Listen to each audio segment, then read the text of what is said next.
तो आज मैं इसीलिए तुम लोगों को एक वीडियो बना के शेयर कर रही हूँ जिसका टॉपिक है जेंडर यानी कि लिंग कि क्या होता है, इसकी परिभाषा क्या है, इसको कैसे करते हैं, वो सारा डिटेल्स अभी मैं तुम लोगों को इस वीडियो में बताऊंगी। चलो अब बताती हूँ लिंग क्या होता है। जेंडर ऐसे संज्ञा शब्द होते हैं जिससे हम लोग को स्त्री जाति, पुरुष जाति इन सब का बोध होता है। जिस शब्द से हमको पता चले कि ये शब्द स्त्री जाति को बताता है या ये शब्द पुरुष जाति को बताता है, तो ऐसे शब्दों को हम लोग लिंग कहते हैं। ठीक है, लिंग की प्रॉपर परिभाषा क्या है देखो। संज्ञा शब्द के जिस रूप से स्त्री या पुरुष जाति का बोध हो उसे लिंग कहते हैं। ठीक है, और इंग्लिश में ही इसे जेंडर कहते हैं। तो ये हो गया लिंग की परिभाषा। ठीक है, देखो अब है लिंग के भेद, मतलब जेंडर कितने प्रकार का होता है। ये हमेशा 4 प्रकार का होता है। ठीक है, कौन कौन सा जेंडर होता है? Masculine gender, feminine gender, neuter gender और कॉमन जेंडर। अब हम लोग ये चारों जेंडर को एक एक करके समझेंगे कि मैस्कुलाइन क्या है, फेमिनिन क्या है, न्यूटर जेंडर क्या है, कॉमन जेंडर क्या है। ठीक है, सबसे पहले मैस्कुलाइन जेंडर। देखो मैस्कुलाइन जेंडर वो होता है जिससे हमें पुरुष जाति का बोध होता है। मतलब जैसे कि अगर कोई शब्द से हमें लगता है कि ये लड़का है या पुरुष जाति को दर्शाता है, तो वो शब्द क्या हो जाएगा? Masculine gender. कुछ एग्जांपल्स जैसे कि बॉय, फादर, ब्रदर,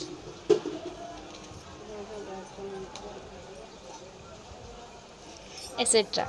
ये सब जो शब्द है बॉय, फादर, ब्रदर, ये सब हो गया मैस्कुलाइन जेंडर। अब आ जाओ फेमिनिन जेंडर में। फेमिनिन जेंडर क्या है? वह शब्द जिससे हम लोगों को स्त्री जाति का बोध होता है, मतलब पता चले कि यह लड़की है। ठीक है, इसका एग्जांपल्स क्या होगा? गर्ल, मदर, सिस्टर, ये सारा शब्द क्या हो जाएगा? Feminine gender. ठीक है, अब आते हैं हम लोग न्यूटर जेंडर। इसे ध्यान से समझना। ऐसे बहुत सारे संज्ञा शब्द हैं जिसमें कोई वो निर्जीव होते हैं,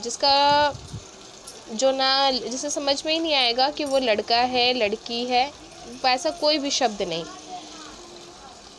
यह निर्जीव चीज़ों को दर्शाता है, जैसे कि book, pen, car, duster, marker. ये सब चीज़ें क्या है? हम लोग यूज़ करते हैं लेकिन इसमें कोई भी जान नहीं है, वो निर्जीव है। इस कारण से इसे हम लोग कौन सा जेंडर बोलते हैं? Neuter gender. समझ में आया? अब आ जाओ इसका चौथा वाला यानी कॉमन जेंडर। कॉमन जेंडर क्या है? कॉमन जेंडर वह होता है जो या तो स्त्री जाति का होगा या पुरुष जाति का होगा, लेकिन वो जो शब्द होता है उससे हमें ये क्लियर समझ में नहीं आता है। वो या तो स्त्री जाति का हो सकता है या फिर पुरुष जाति का। तो इसका कुछ एग्जाम्पल्स हम लोग देखते हैं। इसका एग्जाम्पल क्या है? ऐसा कौन कौन सा शब्द है जिससे पता चले? जैसे कि है टीचर। ठीक है, टीचर। जब हम लोग टीचर बोलते हैं, देखो स्कूल में सुबह सर भी टीचर है, अनन्या मैम टीचर है, हम भी टीचर है। तो टीचर जब शब्द बोलते हैं उसमें बॉय भी आ गया, गर्ल भी आ गया। ठीक है, तो ऐसा जो शब्द होता है उससे हम लोग कॉमन जेंडर बोलते हैं। ठीक है, उससे हम लोग क्या बोलते हैं? कॉमन जेंडर, जिससे हमें समझ में आए कि वो लड़का भी हो सकता है या फिर लड़की भी हो सकती है। ठीक है, तो ऐसा और भी एग्जांपल्स हैं। देखो जैसे कि डॉक्टर।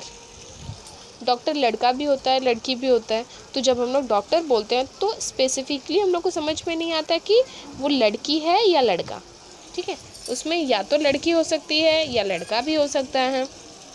तो ऐसा और भी बहुत सारे एग्जांपल्स है, जैसे कि पुलिस। ठीक है, ऐसा बहुत सारा है।